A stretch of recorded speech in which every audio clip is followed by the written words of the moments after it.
Good evening.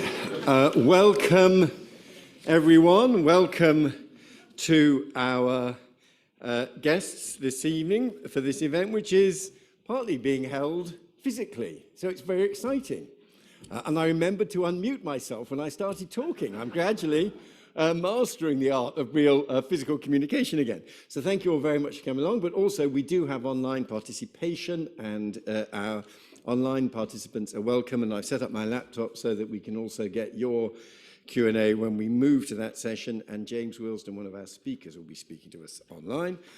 The title for today's event is How Can the National Science and Technology Council and the Office for Science and Technology Strategy direct, strong word, direct science and technology priorities?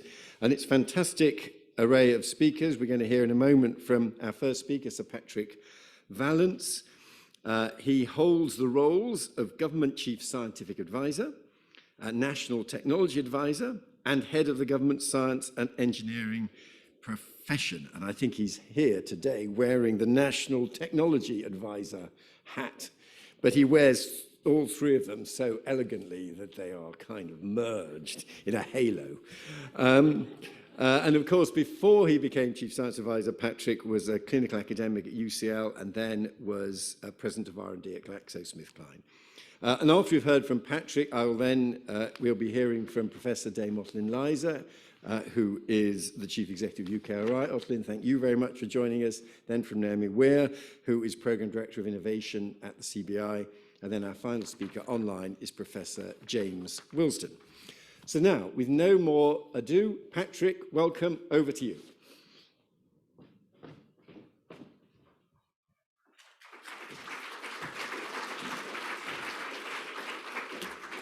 Thanks very much, David.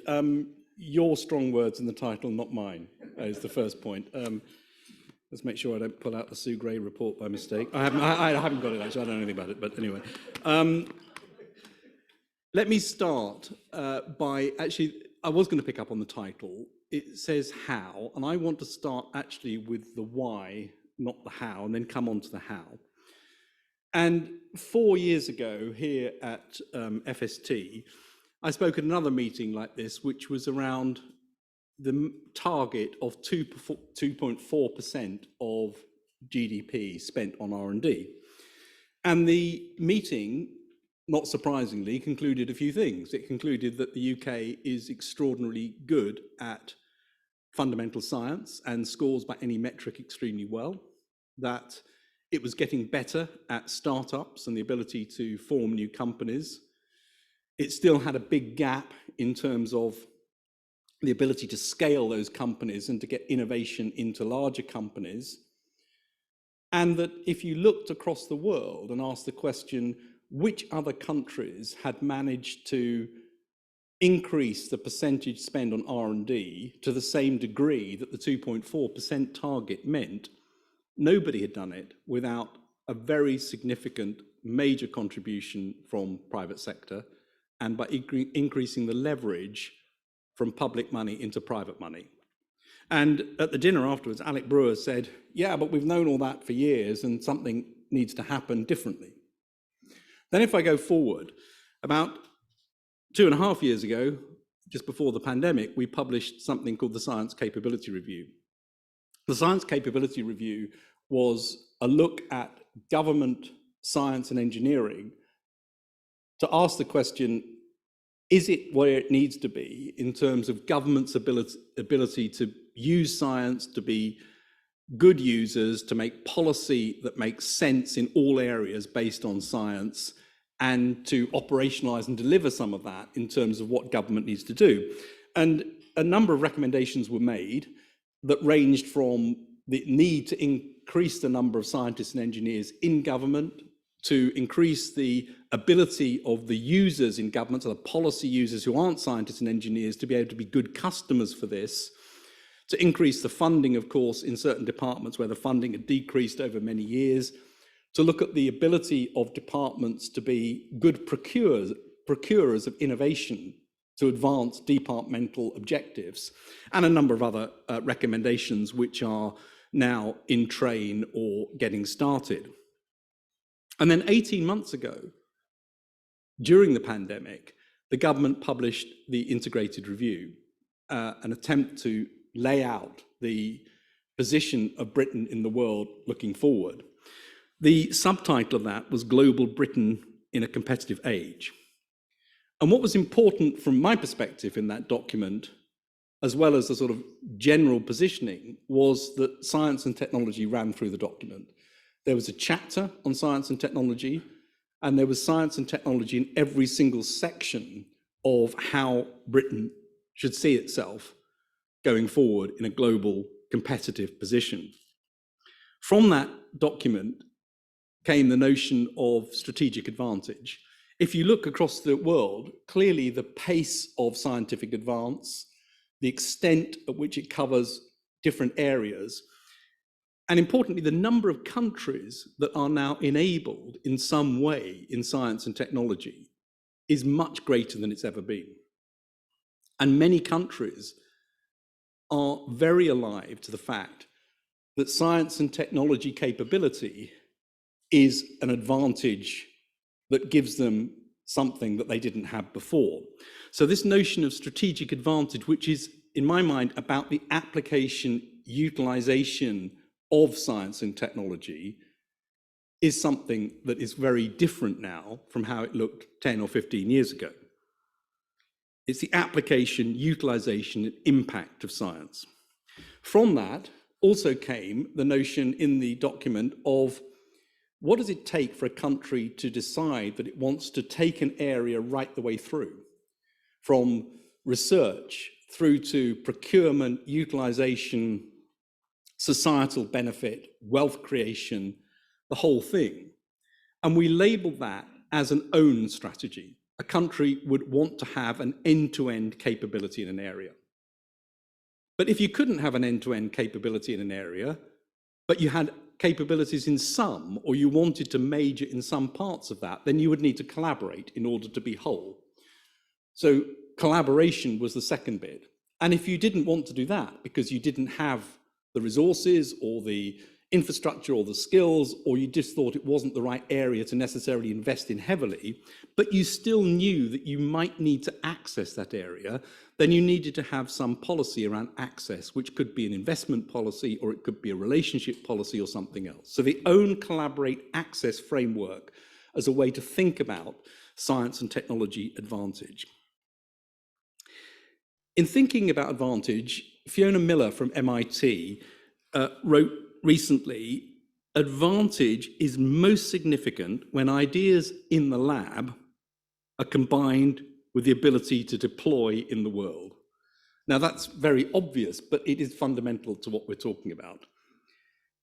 It's about how you make sure nationally that you are in a position to take this thing through to where it starts to be impactful, relevant to society, beneficial, wealth, health, national security. Let me give you two examples which you'll be familiar with, but are worth just reflecting on. The first is 5G.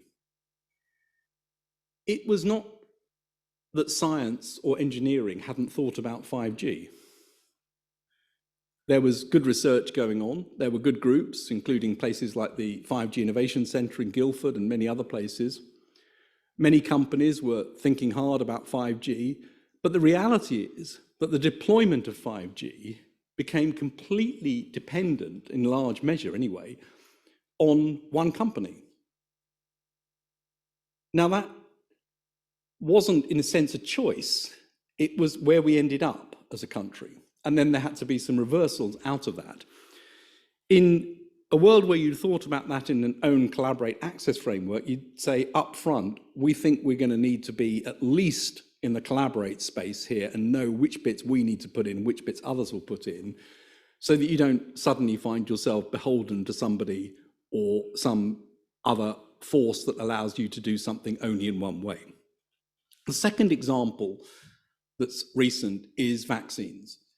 At the beginning of the pandemic, in June 2020, we had a meeting around vaccines, and it was obvious that vaccines could be an incredibly important way through what was a looming pandemic.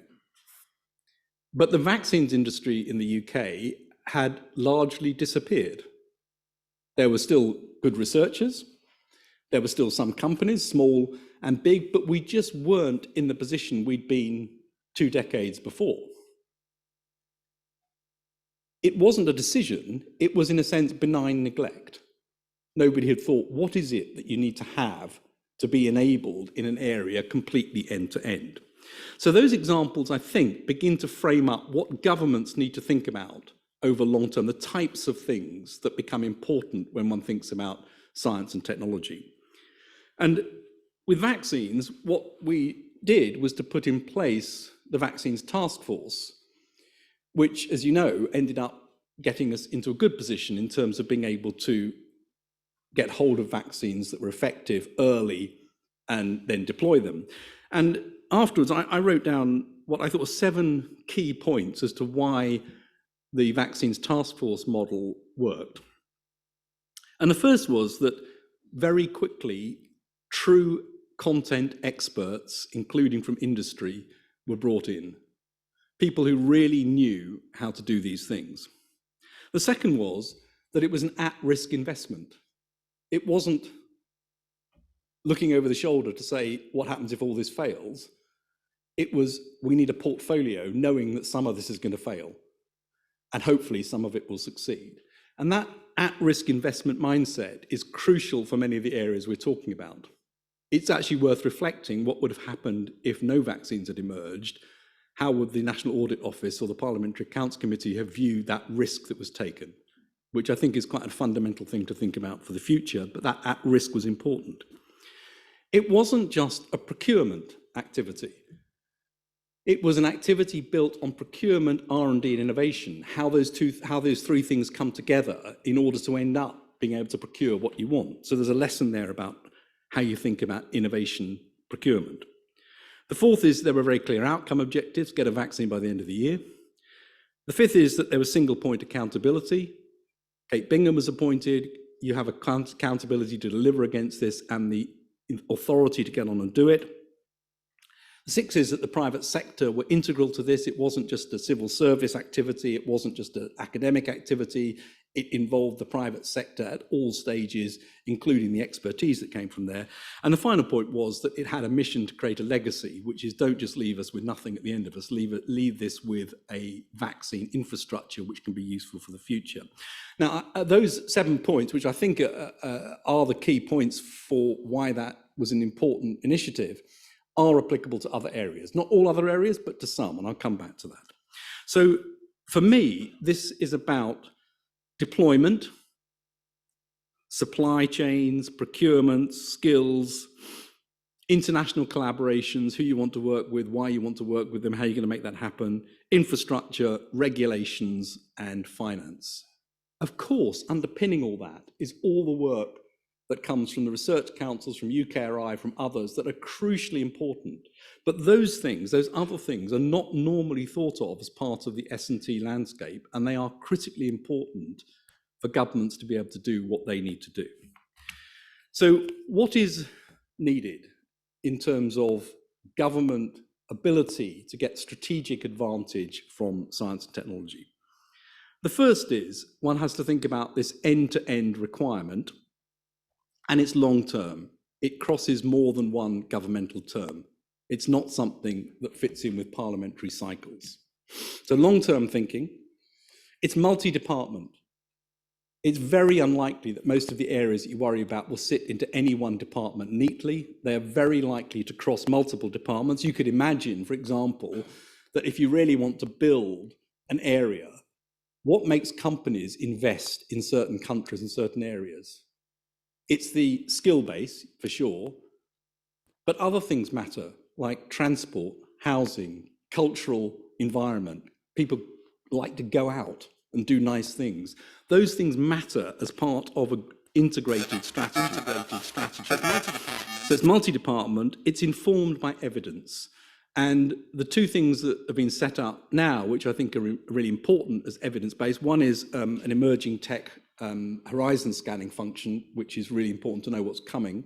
And the second is a science insights function, which has been set up, a technology and science insight function, which is asking the question, can we objectively say where the UK is and where others are, to avoid the oft-stated comment, which I'm sure will have been spoken many times in this room, of things like, we're world leading at this. What does that actually mean? What are we world leading in? What are the areas from fundamental science, company formation, investment, outcomes, patents, all the other things that might matter, to give some objective view so that government can make a decision separate from those who are actually making the decision, to provide that independent input. And the final thing, I think, is, governments can't do this without the private sector, therefore you need to get the private sector involved.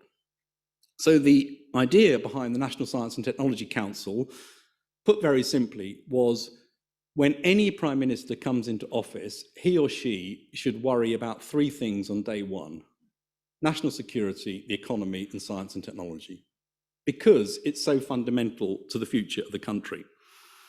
And the National Science and Technology Council, therefore, should be something for all governments, not just for this government, but for whichever governments come, prime ministerially chaired, a ministerial committee that takes this rounded view long term and has some continuity over the funding of the things that really matter.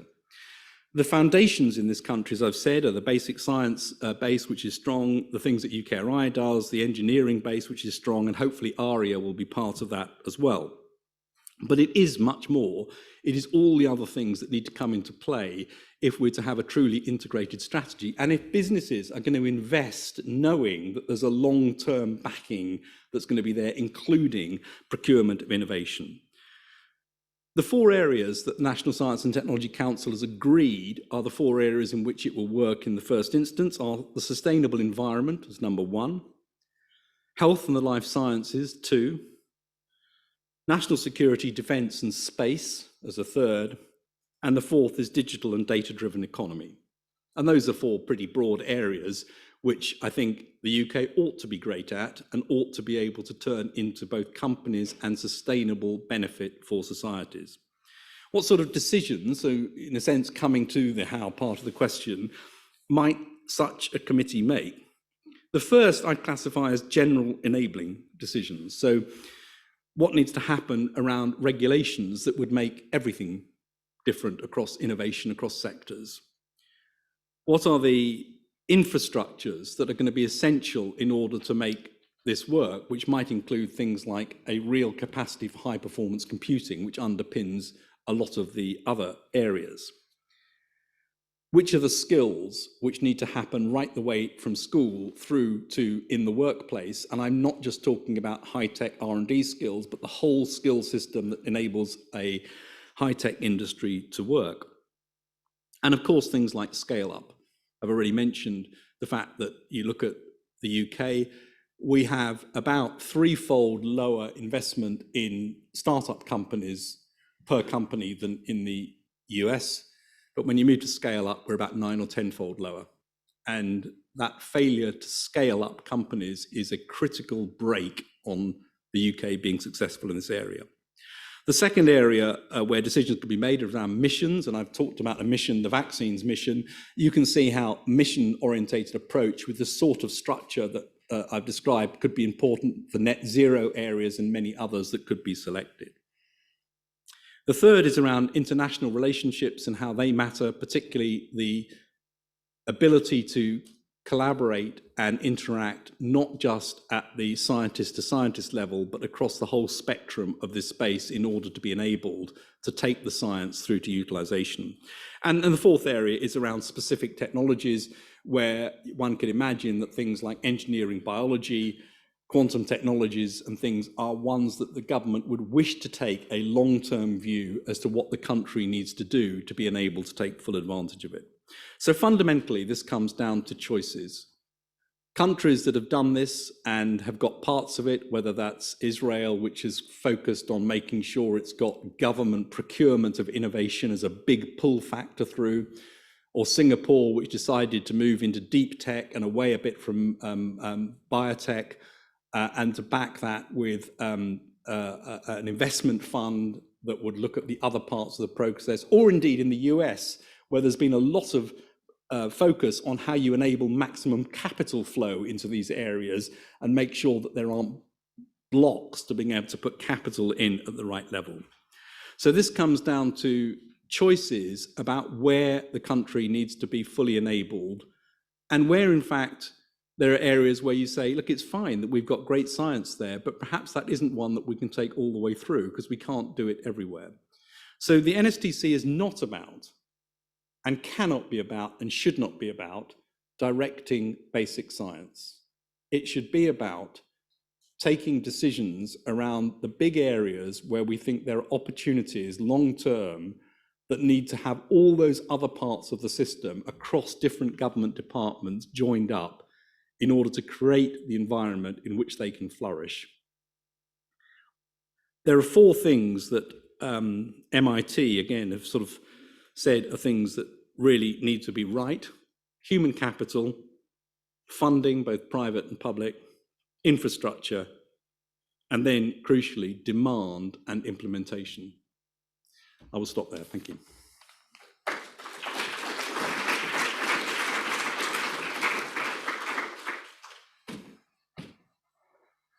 Thank you very much indeed, Patrick, for that really interesting and important first statement. We're now going to go straight on to Professor Dame Ottoline Leyser, Chief Executive of UKRI, and I'm delighted to serve on the board of UKRI. She's also Regius Professor of Botany at the University of Cambridge, and she has, and I can vouch this in the way that she leads some of our discussions at UKRI board, a long-term interest in research culture, having chaired, for example, the Nuffield Council on Bioethics project examining these issues, and has also served as chair of the Royal Society's Science Policy Expert Advisory Committee. Ottoline, over to you.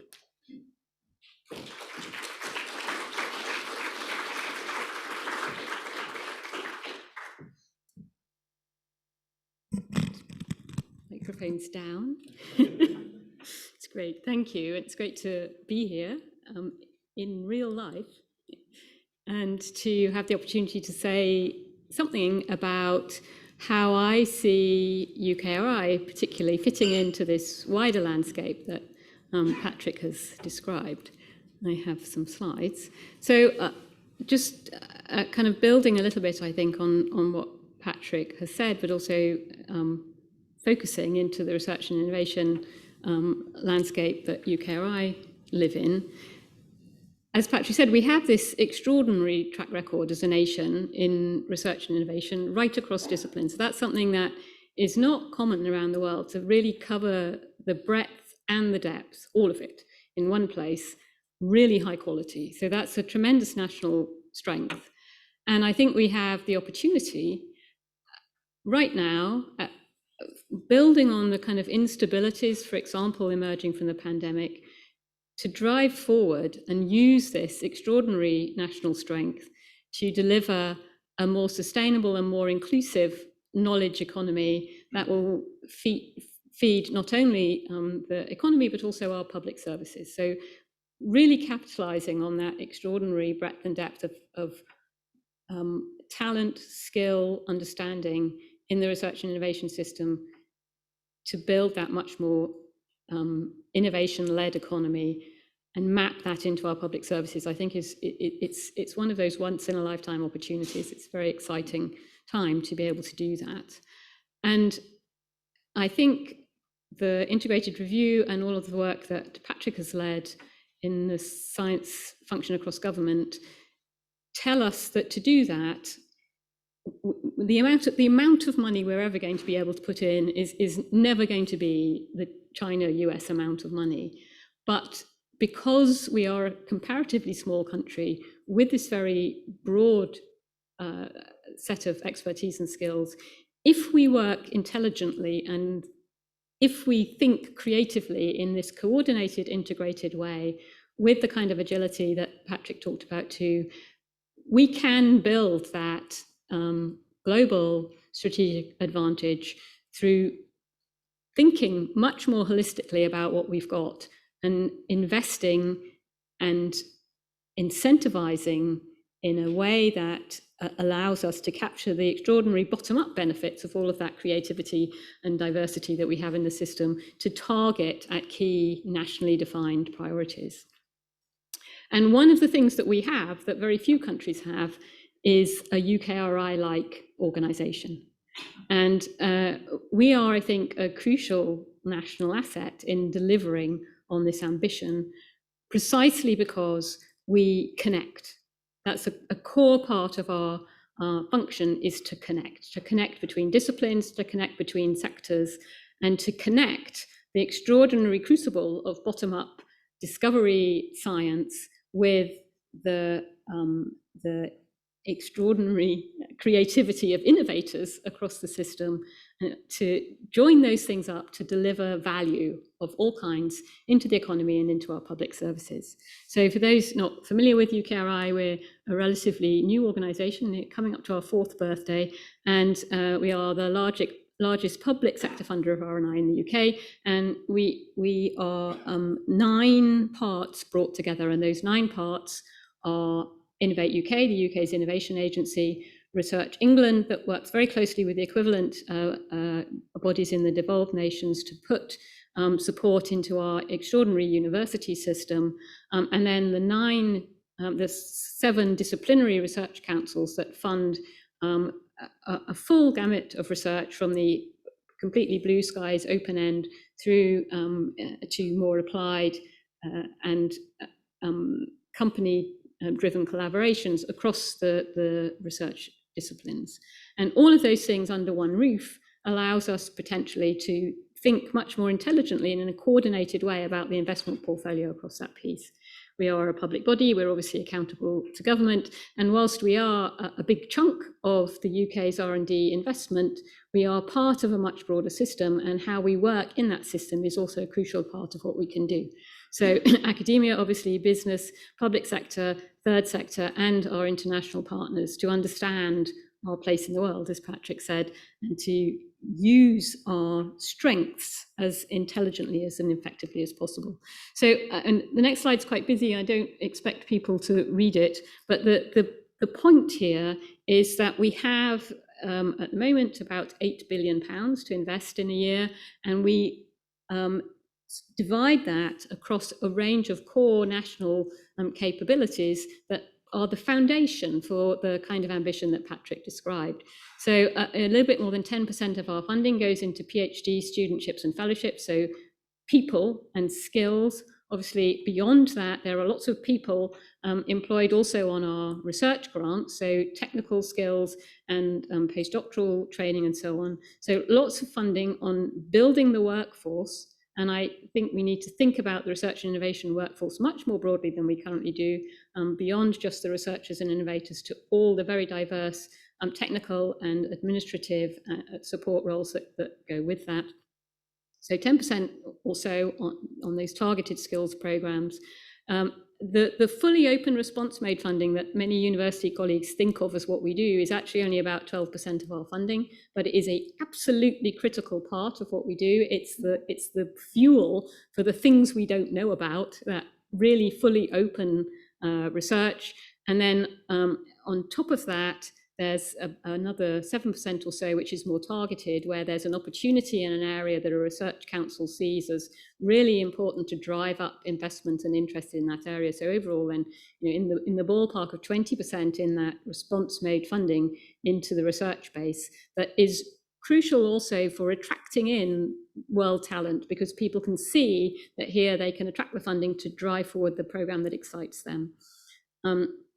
And then there are a variety of substantial amounts of investment that are about infrastructure in some way, shape or form. So actually about 20% of our funding goes into English universities in block grants, and their equivalent in the devolved administrations, to support that dual support arm that gives universities the flexibility and strategic opportunity to tune their research portfolio in the way that they want. And that's, it's curiously enough, this huge sum of money that goes out in a completely unhypothecated way is where a huge amount of agility in our system comes from, because it's that open funding that allows people to pivot and change direction if they need to. And then we have about 12% of our budget on infrastructure of various sorts, the kind of big international projects that we work on, like CERN, but also across the country, some key facilities we have, but also the day-to-day equipment that goes into labs of a larger sort. And then about 10% of our funding in research institutes and national laboratories, key national capabilities again.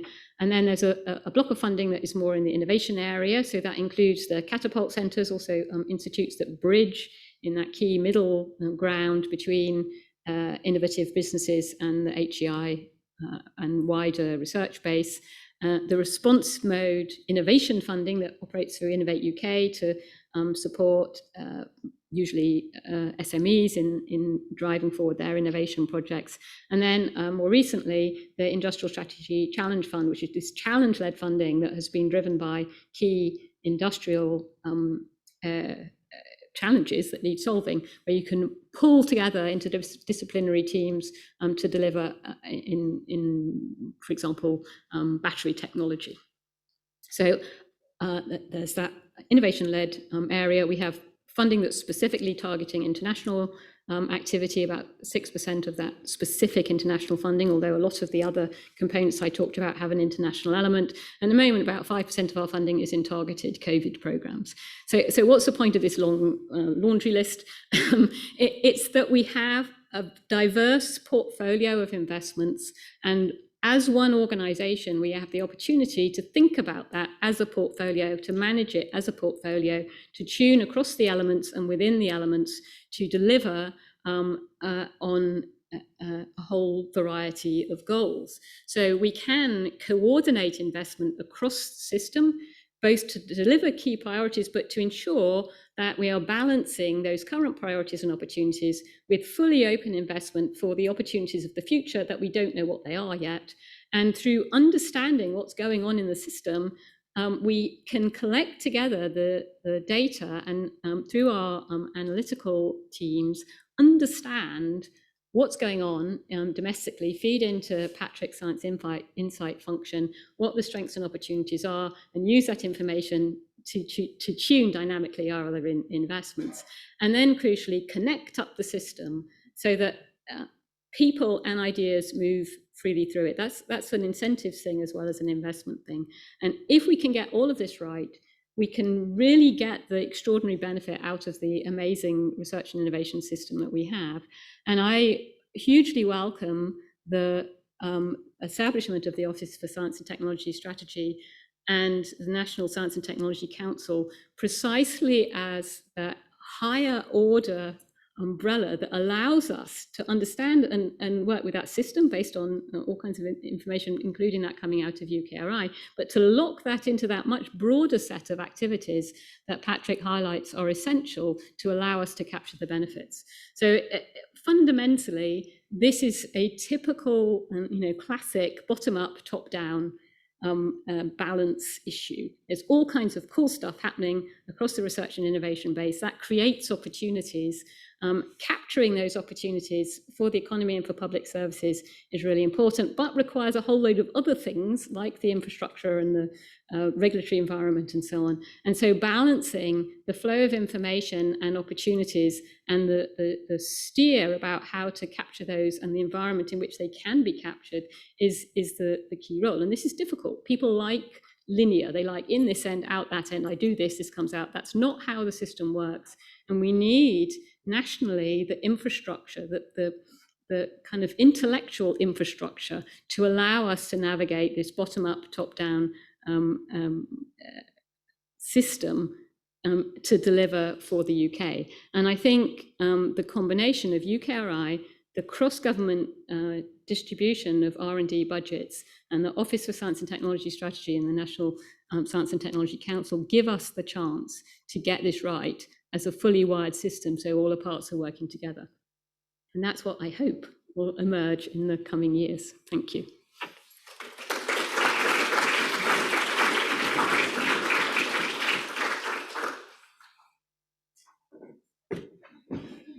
Thank you very much indeed, Ottoline. Very helpful and illuminating. We're now going to turn to our third speaker, Naomi Weir, who is Programme Director of Innovation at the CBI and has a long-standing interest in helping create an environment in which business wishes to innovate and invest. Naomi, over to you.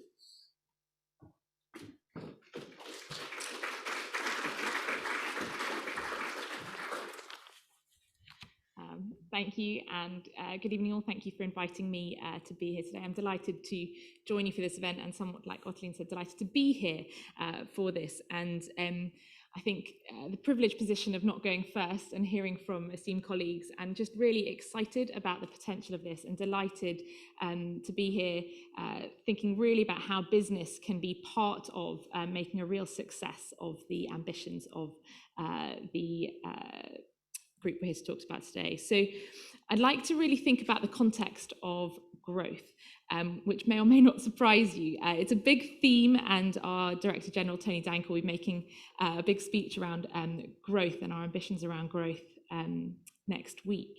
And, you know, to get the high investment, high productivity economy and overcome some of the headwinds we're facing, be they shortages, energy prices, inflation, actually we need to get much more ambitious about growth. It's the same when we think about resilience, thinking about some of the things in the integrated review. We really need to make sure we're an economy that is growing. And I think the National Science and Technology Council and the Office for Science and Technology Strategy, we're going to have to get used to those acronyms, aren't we, so we can start using them properly, but that can have a really important role to play in getting us there. So at the moment, we've kind of got a medium-term growth forecast around 1.6% a year. And if that's the ambition, then too often the actions that are needed to drive really ambitious growth are kind of put on the too difficult pile.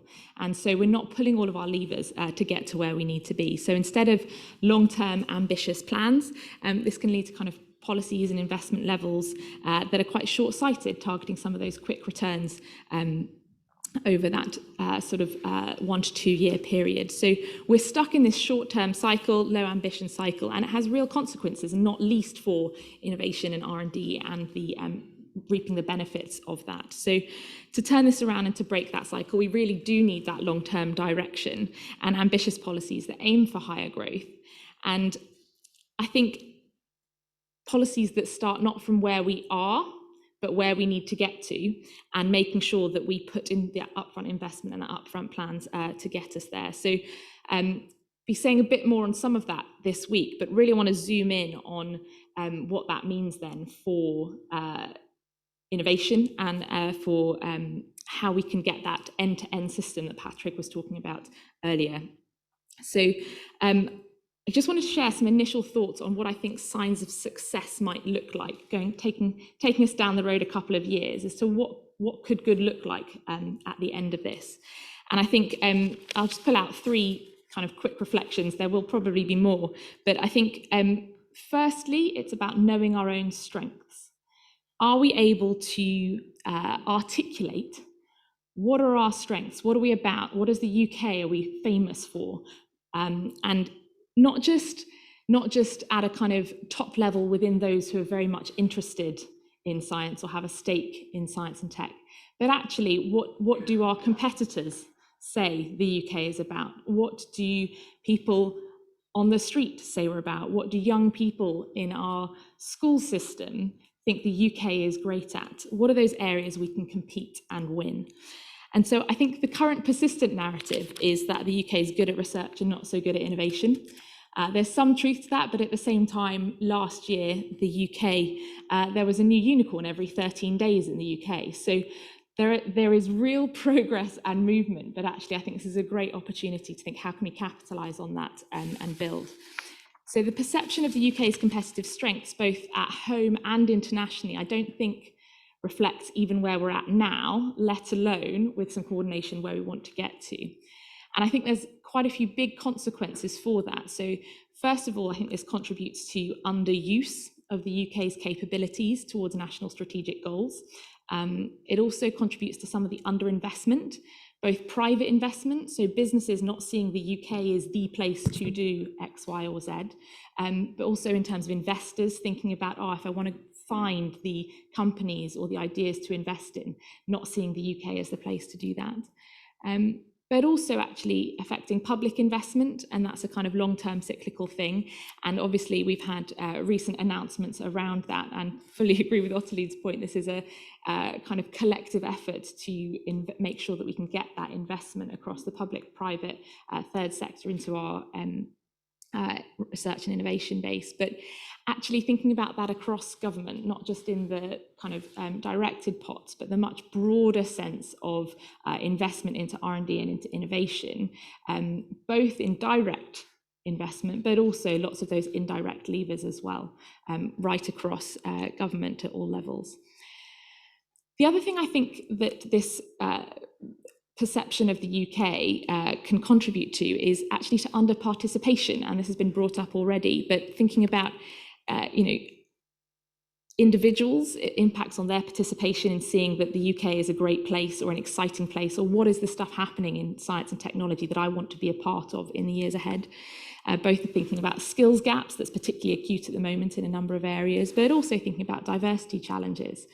And I think also from a business perspective, it contributes to under-participation in this endeavour from businesses. If we're going to reach our ambitions to grow the intensity of R&D in the UK, we need not just existing R&D businesses to invest more, we need more businesses to get involved in innovation, whether that's from adopting tried and tested technologies through to at the cutting edge. We need more businesses to look at what does that look like for them.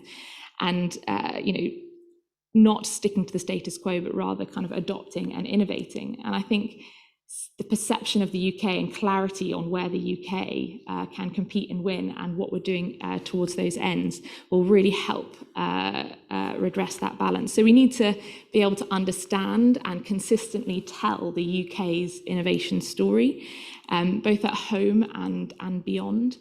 And I'm not talking about a national marketing campaign, you'll be pleased to know. I don't think that is the way to go, but rather clarity on the UK's existing strengths, what we should be known for now, and real clarity about what we're aiming to be so people can get on board and really join forces towards those ends. We heard a bit about that from Patrick in terms of thinking about when we have had these national challenges and everyone's rolled up their sleeves and got involved, and some of the measures, I won't run through all, was it 7 or 9, in terms of what enabled that to happen, but actually thinking about how can we have those clear outcome-based goals that are really time-bound to really pull through and get us working towards known goals. I think there are potentially some parallels to draw from, particularly with the National Infrastructure Commission.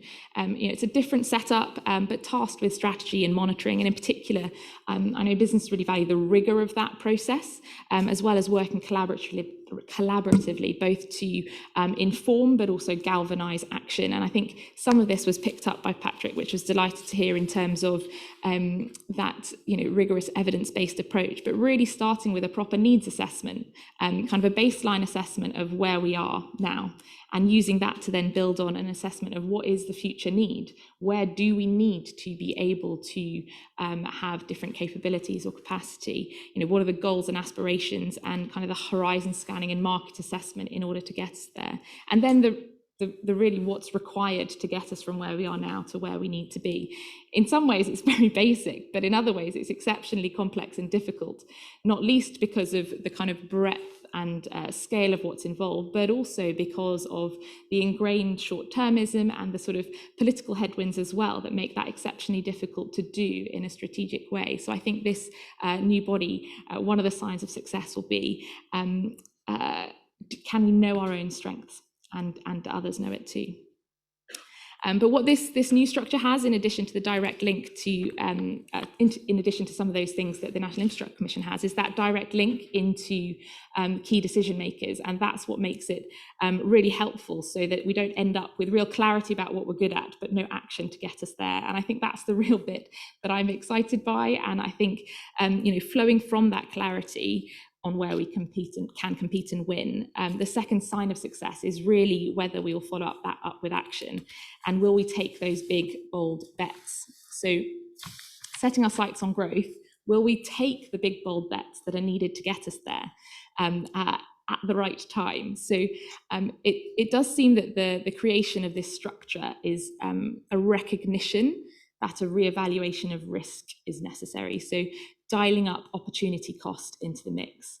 I think so often a lot of the decisions are made on, well, if we do this, what could or couldn't happen? Might it fail? But actually, we've heard some of the examples already, but I think recognizing the need to be much more purposeful and planned about aligning capabilities and pushing collective levers in the same direction is really important. So Patrick stole some of my notes, thinking about some of the examples where we perhaps have missed the boat and are playing catch up. 5G is top of my list as a really present example of what playing catch up looks like when, had we got this right, we could be in a different position. I think similarly on battery production, we're playing a bit of catch up on that. And offshore wind, which is a bit of a tale of two halves actually. Lots of the technology isn't UK and could have been, but at the same time, the offshore wind market based on contracts of difference is a great example of strategic bold action with the UK government actually using its levers to pull through. So I think looking ahead, this structure can help us move from kind of being on the back foot to really at front of the pack, and thinking about how we can set the rules of the game in those areas that are really important for us and take a lead. So will we take big, bold bets? And finally, will we utilize the outputs of science and technological advances? So I think that's the third sign of success, is are we actually making the most of these? And I think that's in government, certainly, in businesses, but also in society at large, depending on what those are. So I think going back to risk, thinking particularly about we as government pulling through and using the procurement lever, as Patrick was saying, but I think risk aversion is such a big factor in the challenge around procurement of innovation, and making sure that we're using that enormous lever to really grow innovative activity in the UK as sort of the proof of concept. And I think to de-risk innovative procurements, are there areas where risk-averse procurement will be deemed a failure? So will we get to the point where we know these are our areas of strategic advantage that we're aiming for? We know that in order to do that, we need to push all these levers in the same direction. And at the moment, I think the balance is to avoid risk at all costs. But actually, a sign of success might be that we see not taking a risk to procure this is going to be seen as a failure. And that's a huge culture change from where we are now, but I think is a bit of a sign of success that we might have got some of this right. I do think the lack of collaboration between public and private sector is certainly something that we're keen to be part of changing and helping to make that work. And I think another aspect is around the speed. What's the deadline on some of these developments? So it's interesting talking to some of our companies and their reflections on perhaps some of the grants or opportunities for funding, and looking at what's asked of them to provide. And it might be, what they're doing, what the idea is, what the market is. But one of the things that they're never asked is how quickly can you get there? And I think thinking about how we build that in to make sure that we talk about it as a global race, but we don't fund it as a global race. We fund it as global capabilities. And I think thinking about that a bit more, about how can we move at pace in the direction of travel that we want to go, and are we using our levers to get there in those really strategic areas, I think is exciting. I think is a big challenge, but I think is definitely a sign of success of this function. Have we got that right? I will pause there, but thank you very much.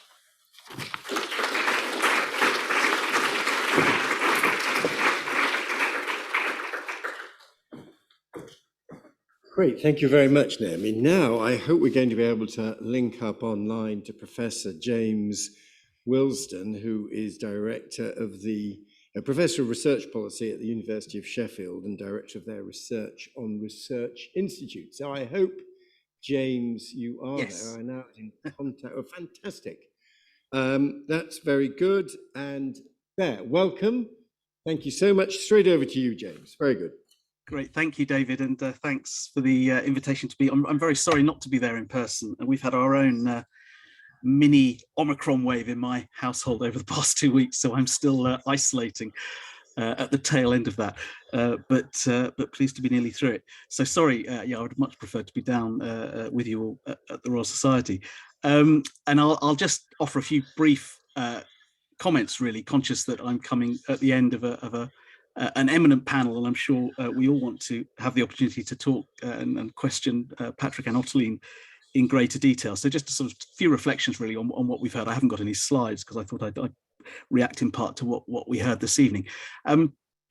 So firstly, just some thoughts on how these new structures, the OSTS and the Ministerial Council, fit within the wider system of STI R&D policymaking and strategy in the UK.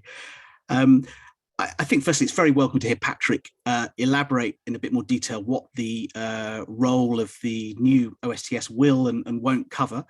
Obviously, as an initiative, it's sort of rather, at least to those of us outside the inner sanctums of Whitehall, sort of dropped out of the sky when it landed, seemingly driven by a Daily Telegraph column that the Prime Minister was writing that Monday. But you know, we haven't really understood very clearly much of the detail of what it is going to do, how it is going to work. So I think any moves to try and explain its function and sort of modus operandi to the wider system would be very welcome, and tonight, of course, is an important part of that.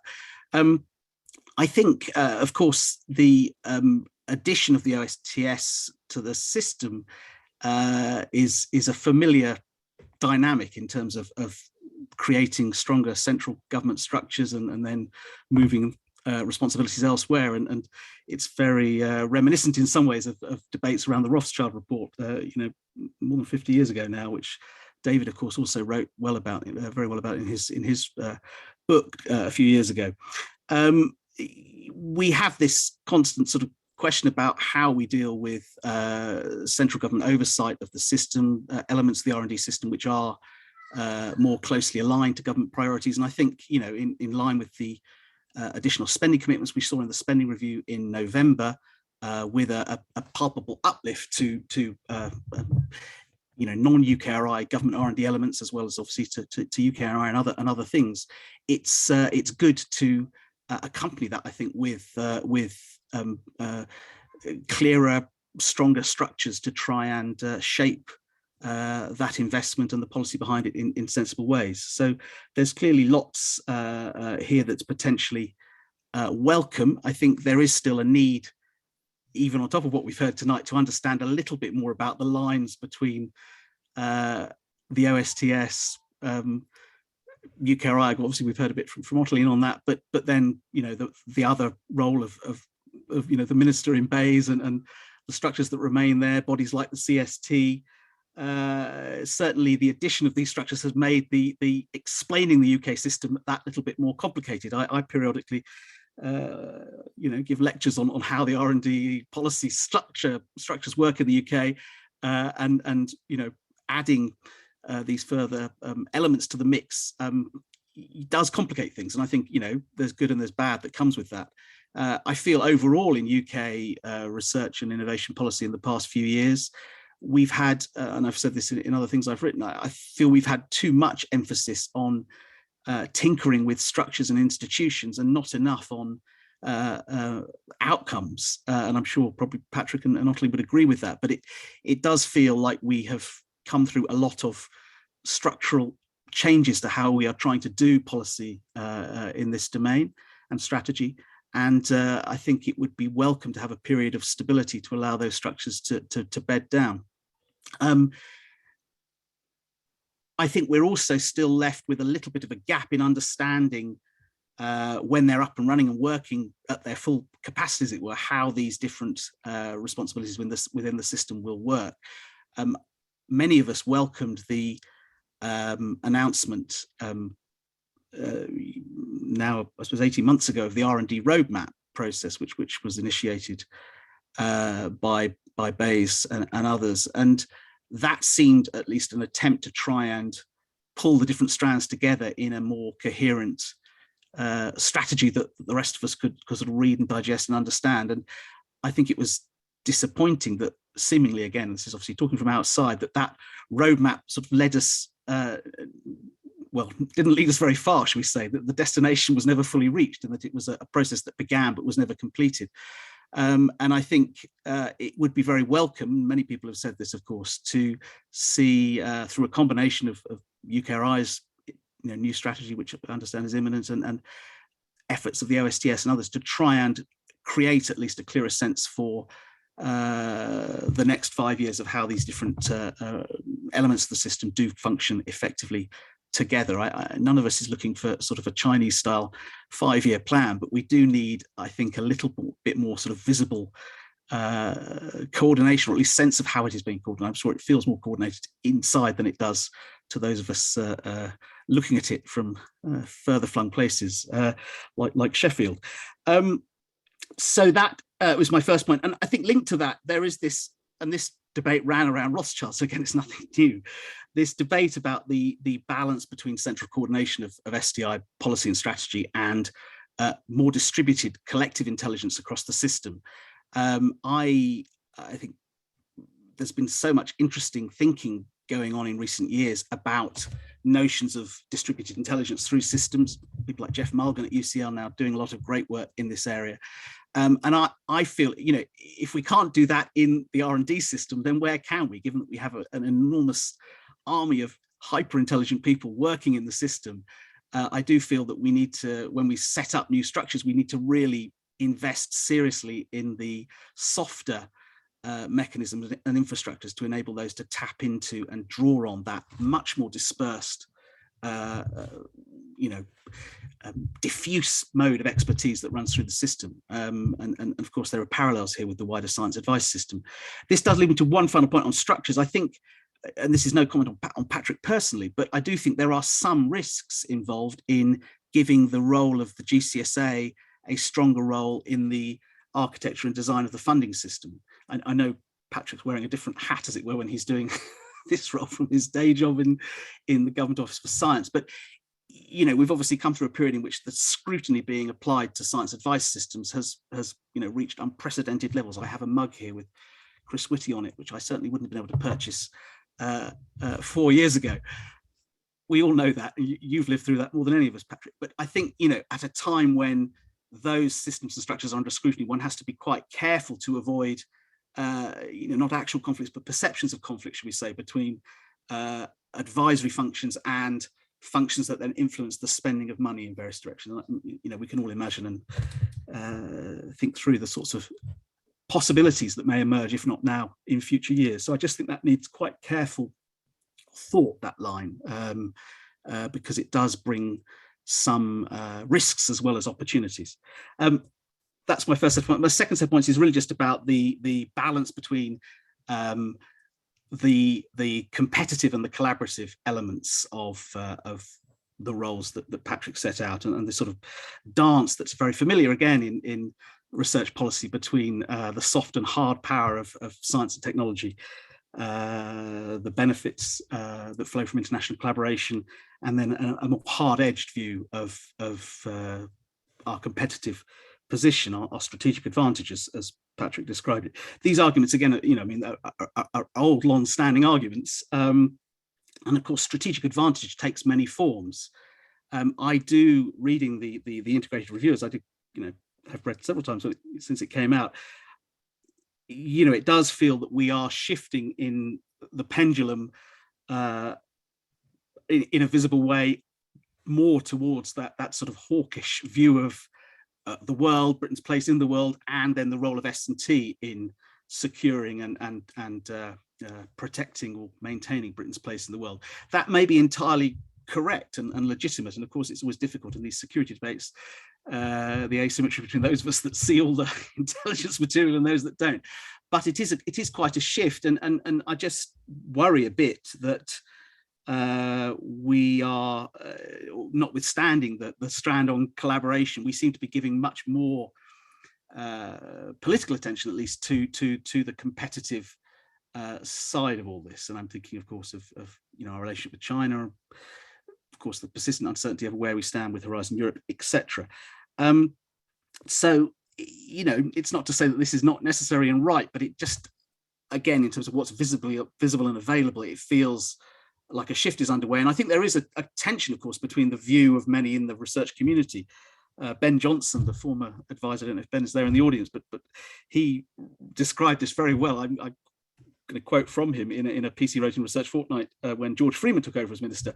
He talked about this growing chasm between the research community's naive belief, as he described it, that the arc of history is bending towards a Star Trek future of global cooperation, and the government stance, which he's described as more Han Solo than Jean-Luc Picard. And you get the drift. In the room that you're in, assuming you're in the main RS room, 10, 12 years ago now, when I was Director of Science Policy, we did a lot of work on science diplomacy, and we had a big meeting that led to this, and the FCO then appointed its first science advisor. And of course, what we see in all of this is a different take on that balance. We have had a policy emphasis that's been more tilted towards a science diplomacy type frame, and we're now moving to a more competitive frame, or at least that's how it feels. And I just think that, again, just needs more open public reflection, as it were, within the community and elsewhere. There's an interesting final point I'll make, a sort of quick point of comparison in the US. I chaired a few weeks ago for the OECD a public conversation with Taran Chabra, who's Director for Technology and National Security for the White House National Security Council. And just a couple of interesting points that came for this debate. First, he, speaking from the White House side, saw the OSTS as his direct counterpart in terms of now talking to the UK. And I just thought that was quite interesting, going back to my earlier point about the role of the Science Minister and BEIS and other structures that we have. And the second point, he talked in his speech, or in remarks he gave at the OECD, about a big push that the Biden administration was making with respect to what he called democracy affirming technologies. This idea of using the US's strengths in global science technology networks as a collaborator as well as a competitor to advance technologies that in some way or another shored up the normative underpinnings of democracy in the Western world.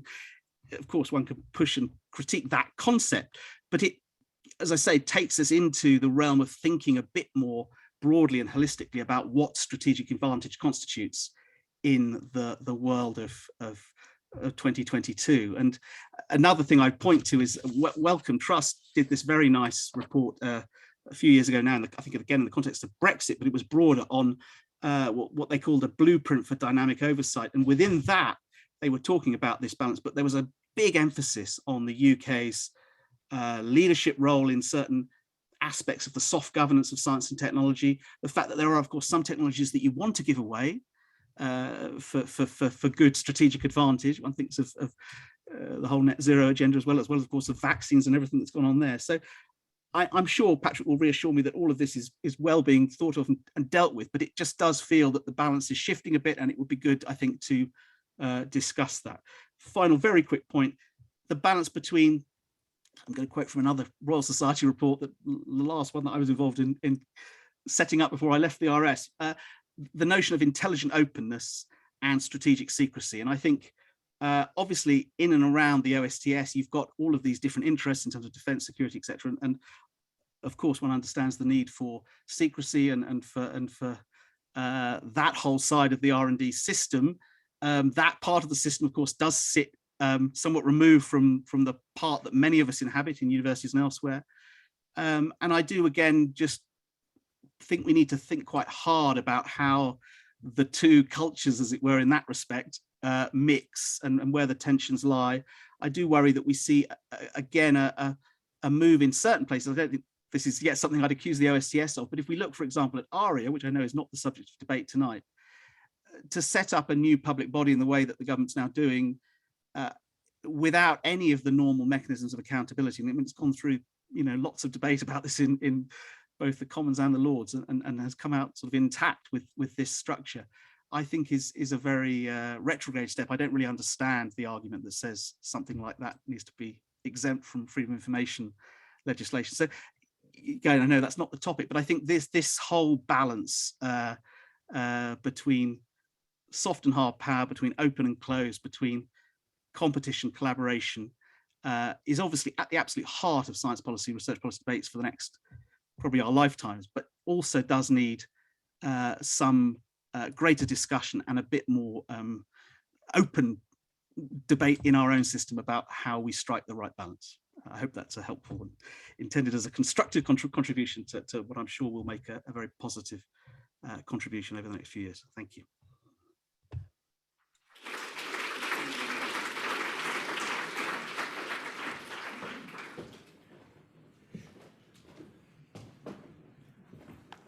Very good. Well, let me welcome our panelists up here, and I'm going to try to click on and see. Fantastic. We've got some Q&A coming in already, and thanks for using the Q&A function, not the chat function.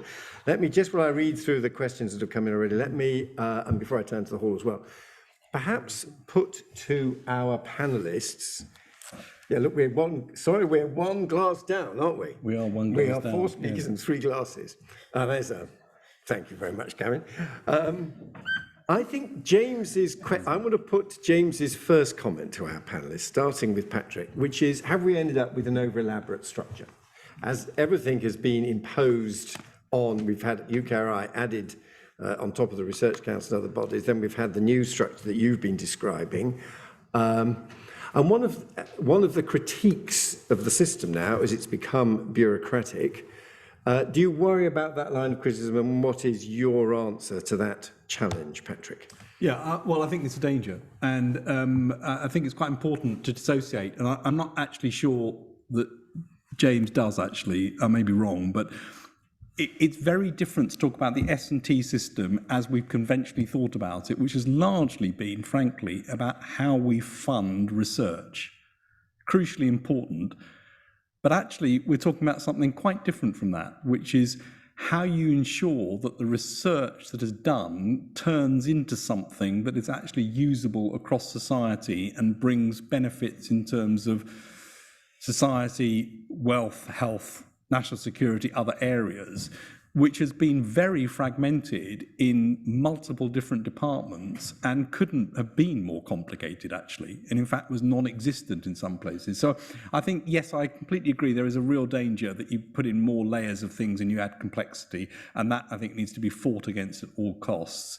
But I think it's also important to recognise that this isn't a reorganisation of something that was a system already. It's actually pulling together things that actually weren't there before in any sort of coordinated way. And Ottoline, your comments on that, and also the argument that some of what Patrick is now describing of the role of the new bodies was perhaps one of the hopes that UKRI might do in the Paul Nurse vision for the role of UKRI, so particularly where UKRI fits into this. Yeah, so I'd say a couple of things about that. First, dangerous thing to say to a member of my board. I don't view UKRI as a thing added on top of the research councils. I view UKRI as essentially an emergent property. It's a thing that the research councils would want to do so that they can operate in a way that is hopefully more efficient in terms of straightforward functions. We're busy replacing the dread JES system, for example, but also, more importantly, so that we can work much more collaboratively, both across disciplines, but also across sectors, with the private sector, with the other, with the charitable funders, for example. So I think it is about coordination. I think part of the problem we have altogether is we tend to atomize it, and our system, the way it works, the incentives, tends to drive balkanization, silos, and those silos are incredibly unhelpful to delivering a really effective, even just a really effective research system, let alone a research and innovation system that delivers for the economy and public services.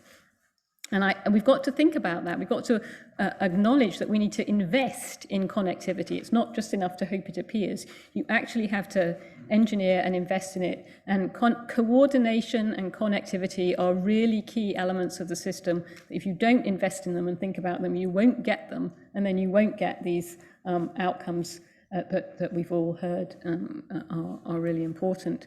So I think that's one key element.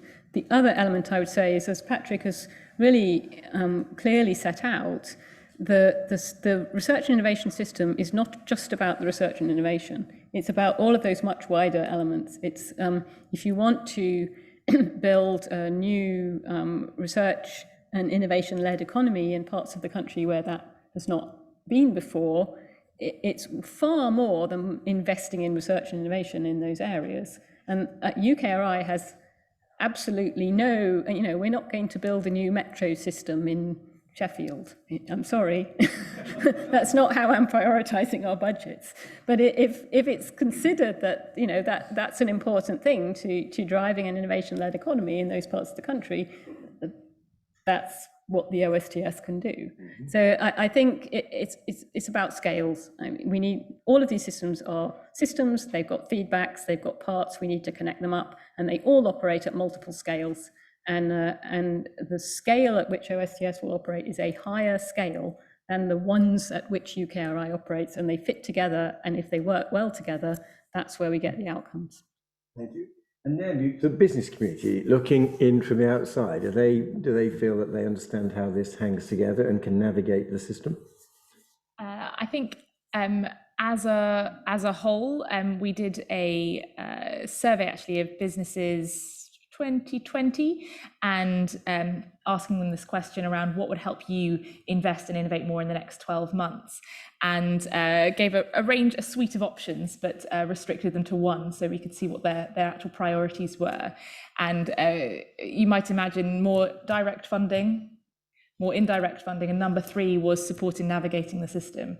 And that is businesses choosing out of all of those options, the thing that would help them most is being able to better navigate and understand the system. So that probably is quite a straightforward answer in one sense. And I think, James articulated some of the challenges in his contributions earlier, and I hope there is real recognition of that across the system. It's not a sort of something that we're not aware of, but it is a complex system and requires to be complex. I shouldn't talk about systems with Ottoline on this panel. I'm very aware of that, but I think how we navigate that and how we enable people to access it, not just those on the inside, but actually that much wider church of businesses and entrepreneurs at home and overseas to understand the UK system is definitely a high priority. Thanks, Naomi. In a moment I'm going to go to the audience, but I just wanted to follow up because James is there. But actually, it's James's final point I also wanted to put to the other panelists. And historically, after we did have there was a time just 2 or 3 years ago when kind of technology was out of favour. We then had the challenges with not really much for technology. It is the case that the security agencies have probably been the saviour and brought a lot of their interest in key technologies back in. I remember a wonderful conversation with a Cambridge entrepreneur who said to me that it was very odd that he'd reached the position that the security agencies were so aware of the significance of his technology. They were determined that he shouldn't sell it to certain countries. But the Treasury was so sceptical about anybody's ability to identify technology of any value, they refused to fund it. And that has now been resolved in this new structure. But it is the case that historically Britain has not been very good at commercializing activities coming out of the security side. And the security people now have a significant part of the budget. Obviously, we hope that these new arrangements enable us to do better in the future. But how are you, Patrick, envisaging that gap between a classic open collaborative view of research and some of the funding, which is very much with a competitive and security-oriented basis and less open? How are you going to handle that tension and ensure we get successful commercialization? I think merely all of the technologies actually are open and don't need to be secret. I think there's far too much belief in things being secret. I think there are loads of dual use technologies. There are loads of things that people know about across the world. It's not chance that the new chief scientific advisor for the agencies is an entrepreneur with a venture capital background and history in doing things and getting through into commercial use, and there are lots of things that now exist in the security space geared in that way. So I mean, clearly there are some things that are going to remain confidential, but I do think that this has to be more of a switch the other way to how you get more things open, and actually you get more crowdsourcing in on the innovations, and you get other people looking at them and improving them. We're going to get far more out of that than thinking that we get an advantage by actually keeping things super secret in most cases. Very interesting. Ottoline, any observations on that?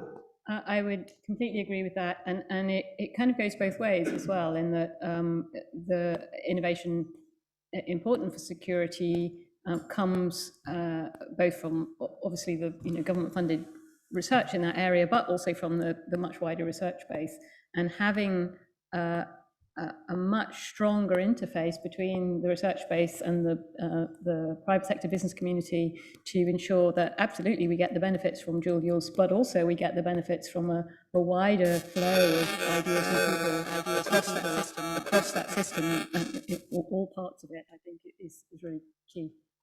James, you've heard comments on observations you yourself made. Anything you want to add at this stage?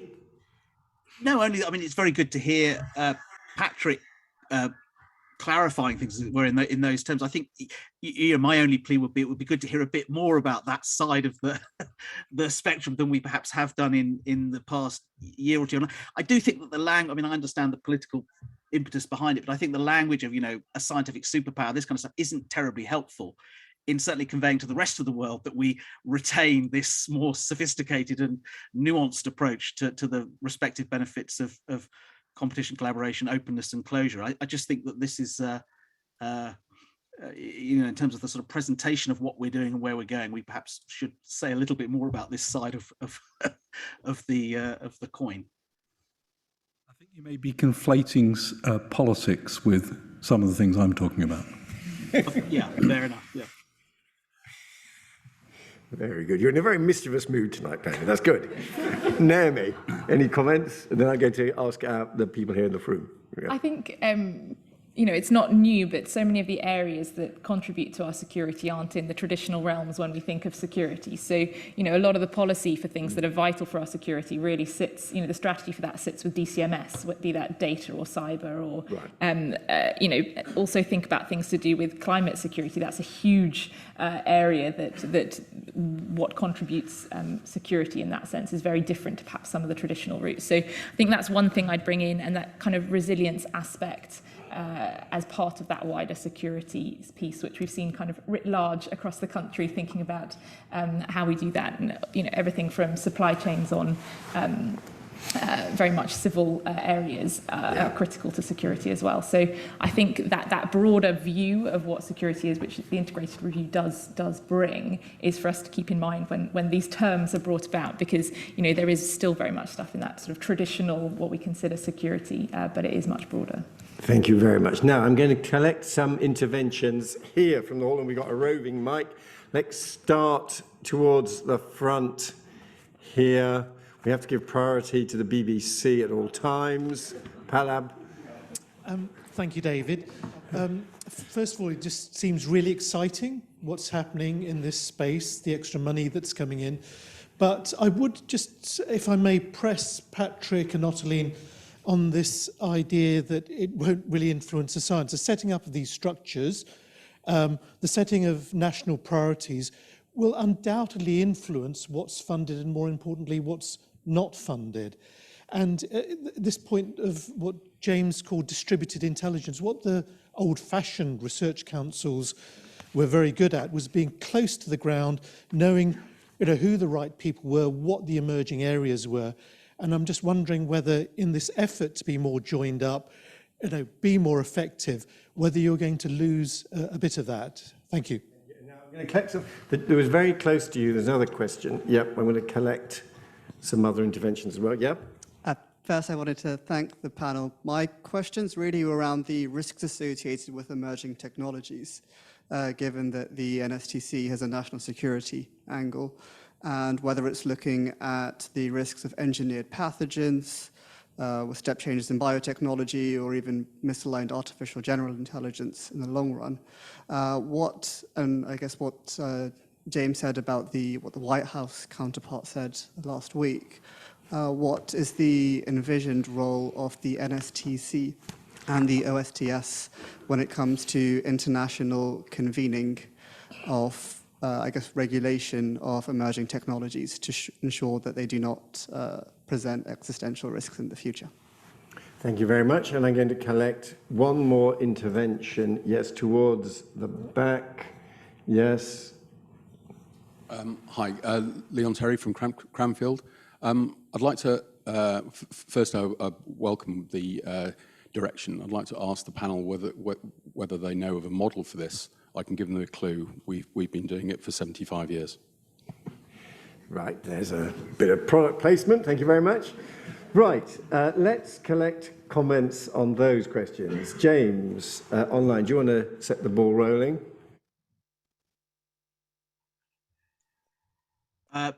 Gosh, I wasn't expecting you to come to me first, Dave. No, go to others first, and I'll come in. Sorry. Come on, James, give us a go.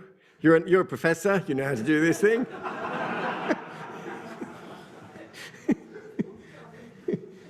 Regulating dangerous technologies. Why don't you start with that? Yeah, that is a very good question, and that's the kind of thing I was talking about, really, in terms of a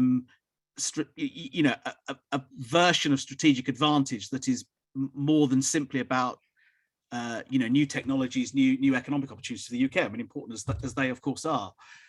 So I was just keen, in a sense, to sort of see the extent to which Patrick shared that broader, more multi-strand view. I mean, there was, going back before the integrated review, the last international strategy for research innovation that came out of the government. I'm trying to think now, was it 2018? Actually had a really good discussion of this. It was a really good chapter on this sort of thing. And as I say, Wellcome and others had picked up the baton. It came out very strongly from these remarks from the White House National Security Council recently. So just it would be good to understand, I think, how we see our role as the UK in respect of those elements of shaping safe deployment of dual-use technologies, ensuring rollout and advantage for technologies that serve other strategic interests for the UK beyond the purely economic. Right. So sorry, I'm adding a question away, but Patrick's best place to answer this. We'll come to Patrick. Ottoline, do you want to comment, especially Palab's question about kind of whether this is in reality going to shape what scientists do? Absolutely. I mean, my view is that bottom-up research activity is absolutely fundamental to all of this, and this overarching structure has no. I am not in the slightest bit worried about the influence reaching right across all of those layers of activity in between to influence, what's going on in that fundamental discovery-driven, scientists, in broad sense, being, following their passion for some exciting question. That opportunity, as I say, is that part of our budget. It will always be that part of our budget, and that's the future. And absolutely crucial that is there. And as I say, I don't see any problem at all with that. But nonetheless, or as well as, that activity itself benefits from the movement of ideas and people across the whole system. And it's the idea that pure means isolated is really problematic to me. The whole endeavor has got to be fully connected, precisely so that the creativity in that system is fueled by the wider diversity of activity across the system. Fundamentally, all of this to me is about diversity with connectivity. You've got to have the diversity, understand the diversity, but also the high quality connectivity to preserve the diversity and then capture its benefits. Right, and that's why UKRI is so exciting, because we can view that whole system and do that job of preserving the diversity whilst capturing the benefits of its join up. And I think when you've got the isolated research councils, it's much harder to do that. So I think it's all, you can't do it well without. It's not that this is a threat to. Thank you, Ottoline. Patrick? Yeah, I mean, I'll deal with that question first, and I'll give you a personal view on this, which is, I think in a national funding system for S&T, and Ottoline laid out actually the relative proportions, it's absolutely crucial to know how much you want to put into fundamental research completely undirected. And I think you have to protect that. It's the bit that everyone wants to go after first to try and get at, because no one quite knows what it's going to deliver. And it is crucial to protect that and to keep that separated from whatever else needs to be done in order to get some directed things through the system. So I think that is a fundamental discussion as to how much that should be and how you grow that pot and keep it from protecting them. By the way, I see this in companies and everywhere. It's the same challenge everywhere. You've got to protect that bit, because if you don't protect that bit, it's easy to nibble away at. It's easy to try and get rid of, because actually nobody notices the effect for 20 years. And yet it is crucial. So I think I'm not worried that that's being done, but I am worried that that is something that needs to be looked after and nurtured at all times. The second question about the risks associated with emerging technologies and so on. I mean, the first general point is, it's interesting the comment made about US counterpart, because I think Eric Lander sees himself as my US counterpart in the Office for Science and Technology at the White House, not the security side. So I think I'm interested that there's more than one person who sees that, but Eric Lander definitely, and I speak to him a lot.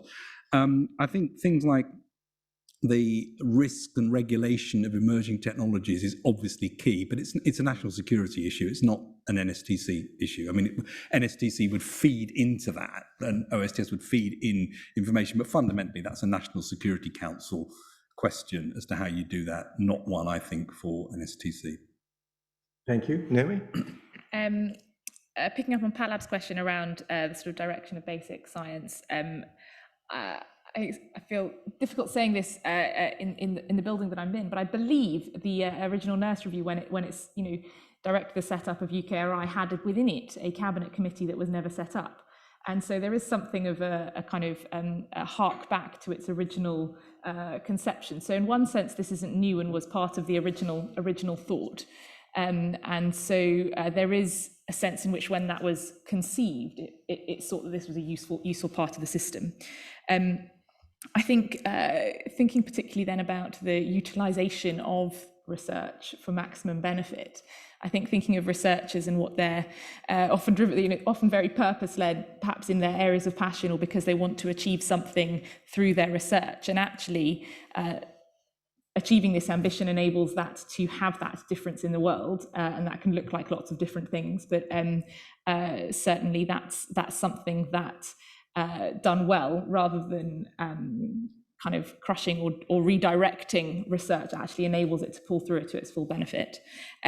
And then also just something on adoption of emerging technologies is something that's been added to Innovate UK's remit as part of the recent innovation strategy.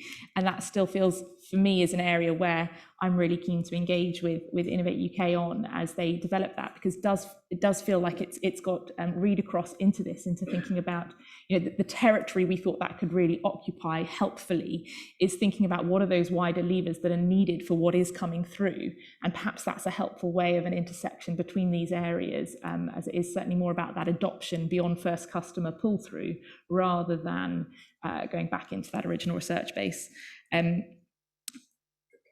Sorry, I've got a lot of Q&A coming in online. I want to give the Q&A from online participants an opportunity here, and there's some interesting strands. One strand is about these issues of structure. Do we need a government department of science, technology and innovation with a science minister attending cabinet? That would be a good idea.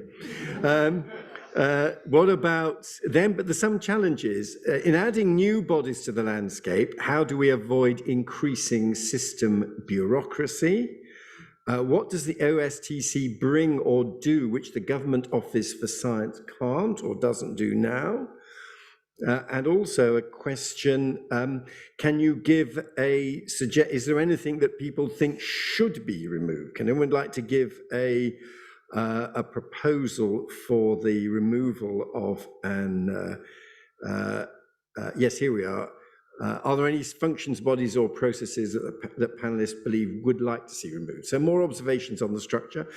Then, although it's not been the dominant theme this evening, understandably, a bit about funding. Are people, given the ambition of what we've had, and it's been fantastic and exciting, and despite the increases that have happened, are we actually confident we've got enough money to do everything that's now being described?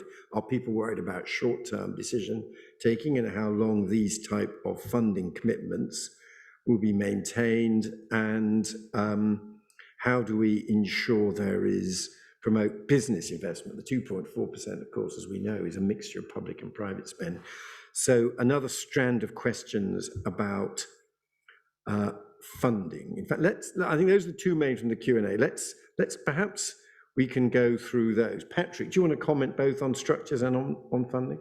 Yeah, it's a really interesting one about government department, and of course one of the things that needs to happen somewhere is all the departments need to be involved in S&T, and that's the challenge. So as soon as you stick it in one place, how are you going to get that place to think about transport or housing or all the other areas where this is highly relevant?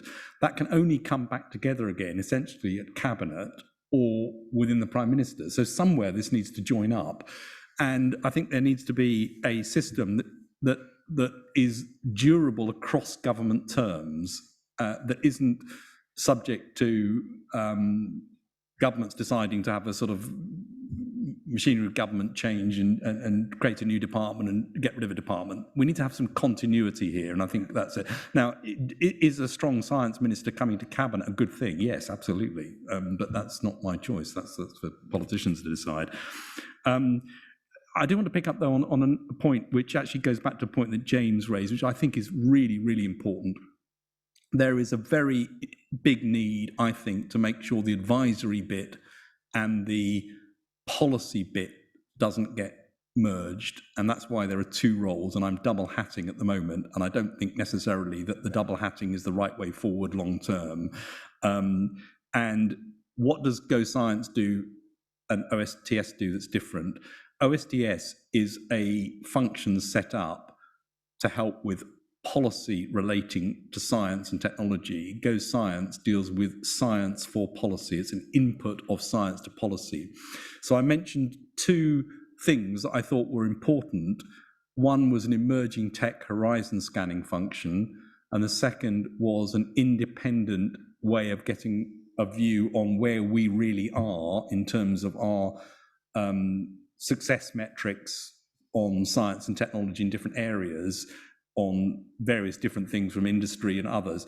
Both of those sit in Go Science because they are objective, independent, policy neutral functions that give information in, and it's important, I think, to keep that separate from the policy thing. So I think we've got to work through that separation and make sure it's clear. And I know I'm double hatting at the moment, and I feel rather as though my corpus callosum has got to get in the right place, and that may not be the right solution in the longer term. Very interesting and very helpful. A recognition that you still, in your view, in the long run, in the institutional arrangements, policy for science remains different than science for policy, and perhaps would ultimately be embodied in two different people at different positions in the structure. A really important point. Naomi? Yeah, I was going to pick up on two things. So one around bureaucracy and one around the funding. So on the sort of system bureaucracy point, I think what we've seen over the past kind of 18 months to 2 years, where you've got a real strategic focus real outcomes focus, a real recognition of need and where we need to get to, and can then align the various machinery that is required to get there. We've seen what we can do at pace. Now, I don't think anyone would want to recreate the kind of amount of pressure, and that's unsustainable. But actually, some element of what was good from that, I think, to cut through system bureaucracy rather than to add a layer to it, to enable it to sort of clear the path for the areas that we think are really important in the timeframes that we think are really important. So a bit of cutting through and navigating through bureaucracy rather than an additional layer would be a test of whether that's been got right. And then on the funding point, I think to your point about leveraging in business investment, businesses continually, tell us things that they need for it is sort of clarity about direction of travel and real confidence that this is going to be a long-term place to invest in the thing that they're doing, and the pace at which decisions can be made and change can happen. The market pull factor, is this going to be something that there is wide adoption for, and is the UK a place where that can happen? And the sort of ease of doing business and the cost of doing business, and lots of those levers sit very much out with science policy, and so do see that needing this structure, not just to rather than thinking about directing the existing pot of science funding, but rather to move the other levers so that total pot of what's invested in this area in the UK grows as business see it as a place to invest for the long term. So I think that's going to be a real area where it moves that funding conversation on from what pot are we dividing up to what can we build. Thank you very much, James. Yes, well, I mean, on funding, just very quickly, I think, as I said before, we've obviously come through a period where we've had a lot of discussion, both of institutions and then of inputs, in terms of, would we or wouldn't we get closer to 2.4%? Would we or wouldn't we get the 22 billion a year?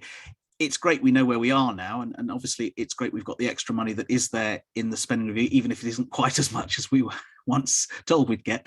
But I think now there is a need then to just spell out more clearly how the pieces fit together, what the strategy looks like, not in some great long enormous detailed plan, but something that articulates more clearly, because in the wake of all of this change and of the good side of all the extra investment, the system out there needs a chance to properly kind of understand how the fit is envisaged and imagined at the centre, and I think that's an important part of making the system work as effectively as it could. I think also on the point about the science for policy, policy for science, it was very welcome to hear Patrick's reflections on that. I think it is, it is important to just, I mean, the line is never clean. It's not a simple boundary, but there is a risk, and it's a perception risk more than anything, rather than I would imagine an actual risk. But particularly at the moment, I think it's so important that we do whatever we can to try and shore up public trust in the system in all of its different guises. And I do think in that respect, I very much welcome Patrick's remarks. I'm going to end with a final quick point. It's great to hear all this emphasis on foresight and looking ahead. When Mark Wolpert became GCSA 2013, I tried to sell him on the idea of installing a hindsight function in the Government Office of Science as well as a foresight function, on the basis that we forget so much in this area of policy, as many, I mean, David will, I'm sure, echo this. And one finds oneself, even at, I mean, I'm only 48, but often I'll be in, discussion with people in government, and, the institutional memory is lacking, shall we say. And I just think in these areas, whether it's how we organise and deliver strategy for R&D or in the advisory side, building in that capacity to look back at the recent past and incorporate lessons, I think would be a very welcome development. So I will leave that as my parting thought. Very, very good point. Now, we are beginning to run out of time. I'm not going to have time to... I want to take one question from the floor, because I think I saw Catherine Mattison putting up her hand, the Chief Executive of the British Science Association. So we'll go to her in a moment. But I should also just report, looking at the thread, we've got some very positive comments about Harwell. As someone wanted to intervene, particularly to make the point that that's a great structure and hope that it's valued as such. We've got concerns about international collaboration and how we promote that, and where we are with Horizon Europe. That's coming up. But Catherine, why don't you ask the final question from the floor before we break for drinks? Thank you, David. My question links to a point that Sir Patrick made at the beginning of his remarks. He said that one of the factors that made the vaccines task force successful was the involvement of content specialists from business. I think there's a risk that even if we have brilliant new structures, if we have only the people who've been previously involved, we'll get the same outcomes as we got before the new structures were there. So I'm curious about how these new structures can bring in fresh and diverse voices and really listen to and involve those people. That's a very good and fair challenge and a great note on which to end. Naomi, do you want to set the ball rolling on that? Because I think you commented at one point about under-participation, I think, as well.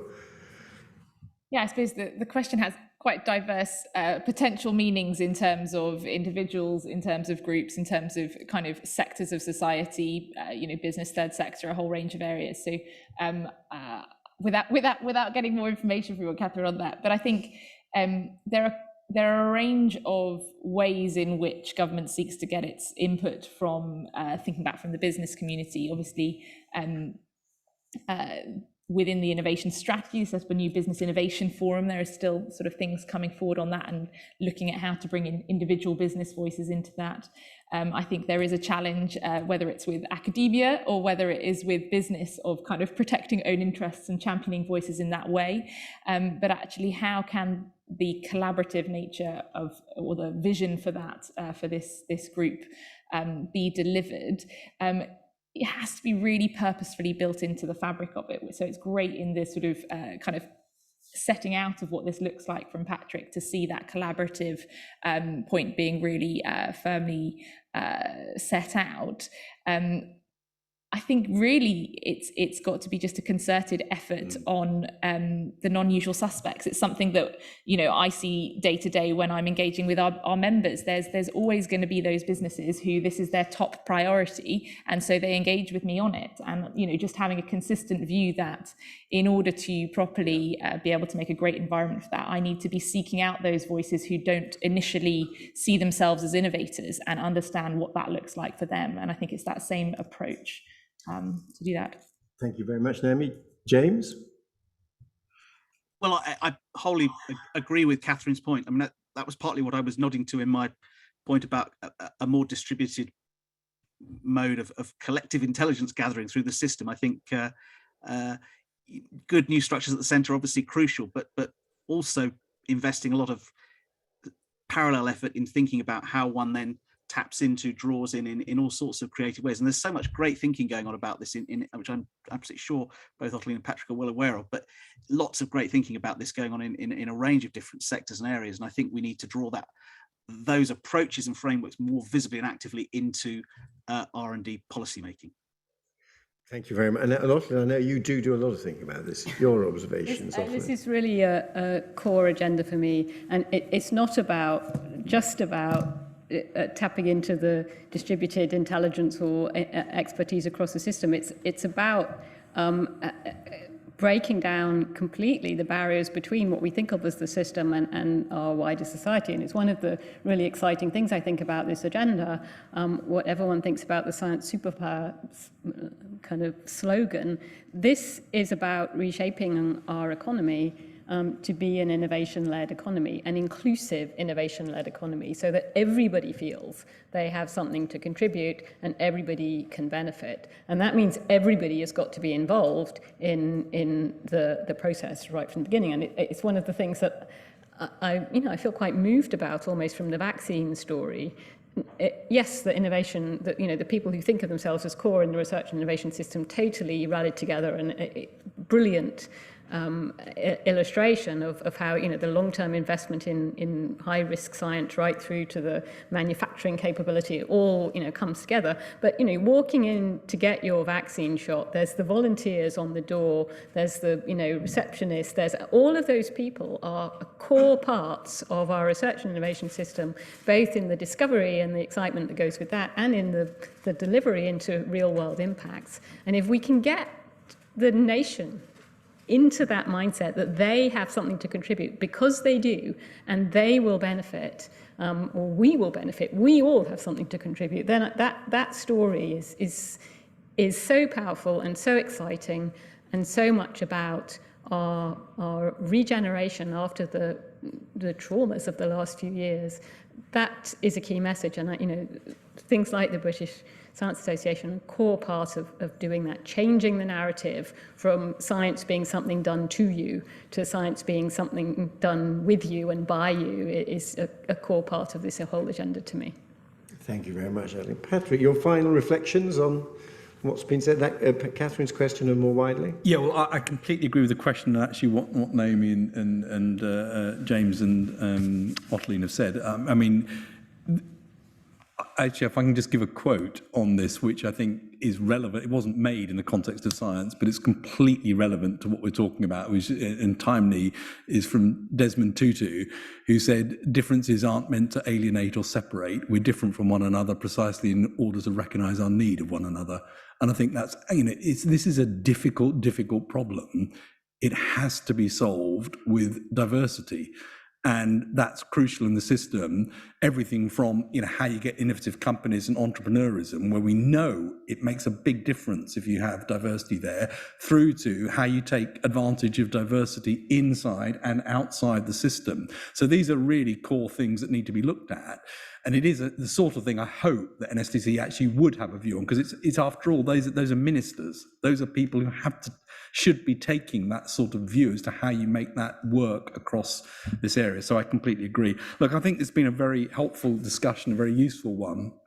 It's pretty clear that we are going to need to continue to articulate what this is and what it's not. And actually, it'll change. I mean, things will change and evolve as this gets bedded in. There's been one meeting of the NSTC so far. There's a second one coming up in February.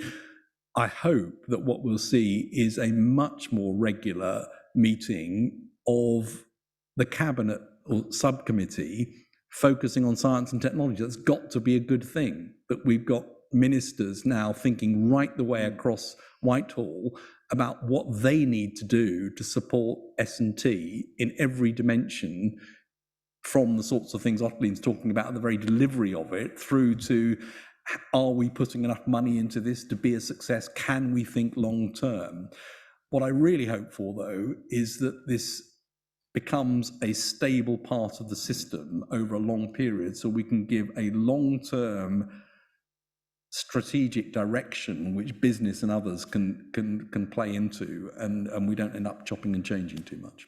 Yeah, no, thank you very much indeed. And that's a really important point. And if one thinks of the way in which the National Security Council has now become an established part of the landscape and has got across government thinking about security, I think the ambition and optimism about the new Science and Technology Council carrying out a similar role as a major committee of cabinet is very exciting and encouraging.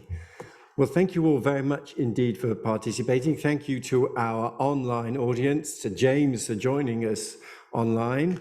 Thank you all here in the room. We can now adjourn for drinks and we will have supper at 8 o'clock.